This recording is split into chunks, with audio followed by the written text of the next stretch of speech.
Alors que la retraite approche, Laurence Boccolini prépare un projet surprenant.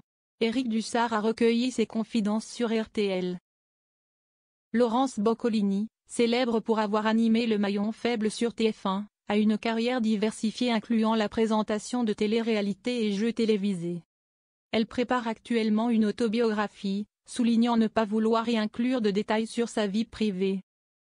Au micro d'Éric Dussart et de Jade sur RTL, Boccolini clarifie que son livre n'est pas une occasion de régler ses comptes. Qu'il semble loin le temps où Laurence Boccolini présentait le maillon faible sur TF1. L'animatrice a fait un long chemin à la télévision et à la radio depuis lors. La première chaîne du PAF lui a notamment confié la présentation de plusieurs télé-réalités, dont Première Compagnie, Dance Floor, Qui sera le plus fort? Et Je suis une célébrité, sortez-moi de là. L'animatrice a également été aux manettes de différents jeux télévisés ces dernières années.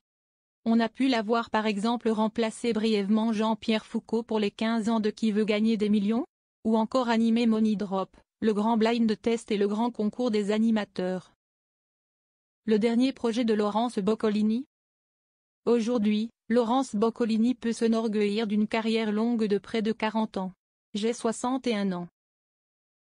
Je suis proche de la retraite, j'ai mes points, a déclaré l'animatrice avec humour à Éric Dussart dans l'émission On refait la télé sur RTL. Aussi celle-ci prépare aujourd'hui un dernier grand projet, une autobiographie. Je me suis dit qu'à plus de 60 ans, je n'avais jamais rien raconté, a-t-elle commencé par raconter, poursuivant, si esti comme si je me disais, tu ne peux pas tout quitter et partir sans tout raconter. L'ex-star de TF1 ne souhaite cependant pas tout déballer dans son livre, ceux qui veulent des infos sur mon poids, mes amours et sur ma fille, ce n'est pas la peine d'acheter le bouquin. Il n'y a pas, ça.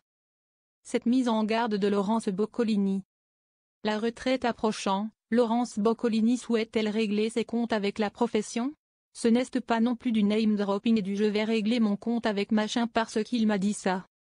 L'invité de Jade et d'Éric Dussart préfère plutôt expliquer son intention en ces termes, ce que vous voyez, ce n'est pas forcément la vérité. Laurence Boccolini n'a cependant pas précisé la date de publication de son autobiographie ni le nom de son éditeur.